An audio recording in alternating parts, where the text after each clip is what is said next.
안녕하세요 여러분, 복수면허 의사 나덕윤입니다.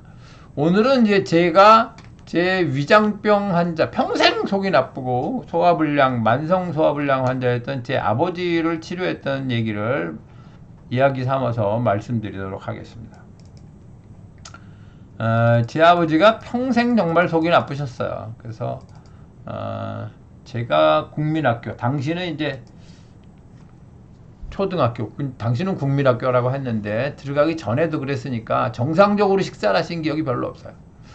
아버지가 이제 늘 소화가 안 되셨기 때문에 소화제를 달고 사셨는데 소화제를 뭐 이것저것 드시다가 소화 효소가 부족하다고 생각하셨는지 뭐 이런 효소 소화제, 베스탈제, 페스탈 이런 효소 소화제를 주로 복용하셨어요. 그리고 이제 그때 우리나라가 발전하면서 이런 효소 소화제가 또 많이 나오기도 했었어요.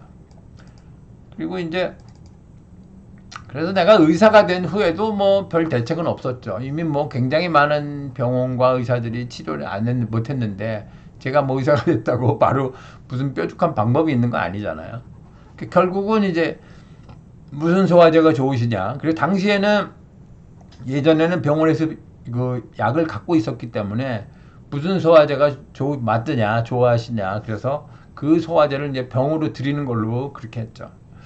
한방치료도 많이 하셨어요. 한의원도 뭐 이것저것 다니셨고 한약도 먹고 또 중국에서 온 한의사라는 사람이 이제 집으로 와서 진료한 적이 한 번 있었어요.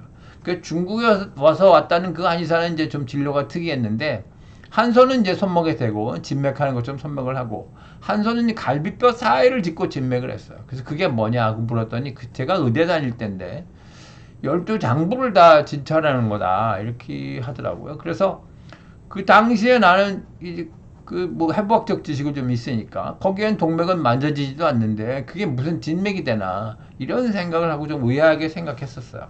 당연히 뭐 별 효과는 없었어요. 지금 생각해 보면 좀 엉터리였던 것 같아. 엉터리가 아니었을까 하는 생각도 들고요. 그 사람의 진찰법이라는 것이 아주 지금 한의사가 된 지도 20년도 넘었는데 듣도 보도 못한 그런 방법이에요. 그러니까 좀 그렇죠. 여기서 이제 비방이라는 걸 남들이 다들 뭐 좋아하시는데 비방 그럼 솔깃하잖아요. 그런데 남들은 모르고 본인만 알고 있는 게 이제 비방인데 비방이라는 건 늘 조심해야 되는 거예요.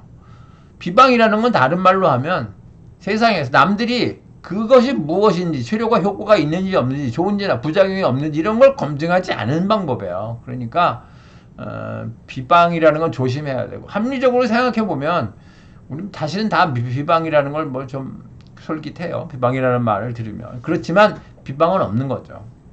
정확하게 말하면 비방은 있어서 안 돼요. 만일에 좋은 치료법이라고 생각되는 걸 자기가 발견했으면 만들었으면 세상에 내놓고 이것이 과연 좋은지 니들이 검증해 봐. 이렇게 해야 되는 거죠. 그러니까 나만 혼자 알고 있다? 그거는 위험할 수 있는 거죠. 얼마든지. 절대 비방을 믿으면 안 되는데 그래도 약간 구미가 땡겨요 늘. 그러니까 아주 주의해야 된다 이런 거죠. 뜸도 오래 드셨어요. 그 뜸 종류도 많은데 그 중에서 뜸기에 쑥을 넣고 펌프질해서 하는 걸 제일 오래 하셨던 것 같아요. 그래서 한 직경이 7, 8cm 정도 되는 플라스틱 용기에 쑥을 넣고 펌프질하면서 뜸을 뜨는 건데 그럼 뭐 펌프질 하니까 그러면 이제 펌프질 하니까 쑥이 잘 탈 거 아니에요. 그래서 데이지 않도록 적당히 온도를 조절해 가면서 뜨는 거죠. 그럼 뭐 온 집안에 쑥 연기가 퍼지는 건 이제 물론 당연한 거고 배에는 늘 그 쑥진 자국이 있었고 옷에도 좀 묻고 뭐 그랬죠. 몇 년을 했는데 효과는 별로 없었어요. 근데 이제 뜸 얘기를 잠깐 말씀을 드리면 나중에 기회가 있으면 뜸을 자세히 뜨는 걸 이제 말씀을 드릴 수 있겠는데 어쨌든 쑥을 이렇게 뜸기에 넣거나 뭔가 받치고 하는 뜸은 간접구 또는 감구라고 하고 쑥을 직접 살에 놓고 하는 방법을 직구라고 합니다. 그런데 간접구가 효과가 아주 없는 건 아니에요. 물론 그렇지만 의사가 치료법으로서 큰 질병을 치료할 정도로 강력하진 않아요. 그러니까 뜸은 직접구가 강력한 효과가 있고요. 물론 뜸 뜨는 법에 맞춰서 제대로 떠야 되죠. 정확한 처방에 맞춰서 직구를 제대로 하면 상당한 효과가 있습니다. 그래서 강력한 만큼 물론 강력한 만큼 부작용도 있습니다. 근데 여러 번 말씀드렸지만 작용과 부작용은 한 가지다. 그 치료법이 그 효과가 나한테 의미가 있으면 긍정적 효과였으면 작용인 거고 부정적 효과였으면 부작용이다. 칼 같은 거다. 효과는 칼을 요리하는 데 쓸 수도 있지만 찌르는 데 쓸 수도 있다. 그러니까 어떻게 쓰느냐의 문제지 한 가지 작용과 부작용은 한 가지다. 이걸 잊으시면 안 돼요. 그러니까 좋기만 하고 해로운 것도 없고 해롭기만 하고 좋은 것도 없다. 한의학적으로 보면 그런 거죠. 아무튼 이렇게 뭐 여러 가지 했는데 소화불량이 해소되지 않았기 때문에 식사 후에 늘 서서 계신 한 두어 시간 서서 계셨죠. 그리고 뭐 김치 같은 것도 백김치를 주로 드셨는데 가끔은 이제 고춧가루 있는 김치가 이제 먹고 싶을 때는 드시고 싶을 때는 이렇게 물에 빨아서 그럼 노루백김치가 되는데 아무튼 그렇게 드시긴 했죠. 굽는 걸 뭐 밥 먹듯이 하셨어요. 그래서 걸핏 하면 굶지 소화는 안 되지. 그러니까 바짝 마르는 건 뭐 당연한 거고 말 그대로 이제 피골상적 그러니까 보न्스 앤 스킨이었었죠. 그래서 오죽하면 이제 직장인 학교에서 별명이 깐지였었어요. 굽는 거는 사실 속병에 굉장히 좋은 방법이에요. 위와 장의 상피는 아주 회복력이 좋아요. 그래서 쉬게 해주면 빨리 낫는데 단식은 위와 장을 쉬게 해주는 굉장히 좋은 방법이죠. 문제는 뭐야?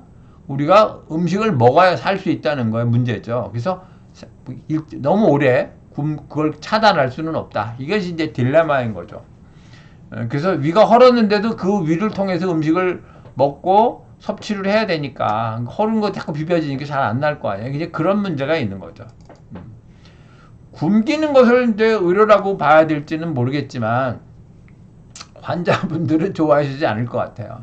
체한 환자한테 의사가 처방이라고 약을 안 주고 굶으라 그러면은 정말 환자 싫어해서 안 오겠죠. 결국 의사가 굶어야 될 것 같아요. 아무튼 이제 그렇게 해서 이제 한의대를 갔는데 경희대 한의대 유명한 교수님들이 강의를 들으면서 제가 한의사가 되면 문제없이 아버지 소화불량을 치료할 수 있을 것이다 하고 생각했어요. 어떤 교수님은 이제 자기 처방에는 당시 유명한 교수님이었는데 한 처방에 여러 가지 의미가 있기 때문에 여러 가지 경우에 다 대응이 되고 따라서 대부분의 위장병 환자는 이 한 처방으로 낫는다 하고 자신 있게 강의했어요. 근데 뭐 그 자신 있다는 명처방도 아버지에게는 당연히 효과 없었죠. 지금 생각해 보면 사실은 한 처방으로 여러 종류의 환자를 치료할 수 있다고 말하는 건 사실은 비논리적이에요. 지금도 이제 그런 식으로 해석하는 사람이 있긴 한데 저는 동의하지 않습니다. 생강 한쪽도 대추 한쪽도 그것이 약이라면 정확한 용법대로 정확한 용량을 써야지 약인 거죠.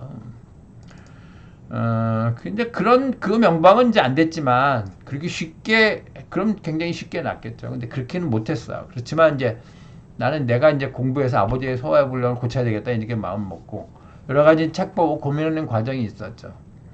근데 이제 정말 일반적으로 소화에 잘 듣는다는 약은 정말 안 들었어요.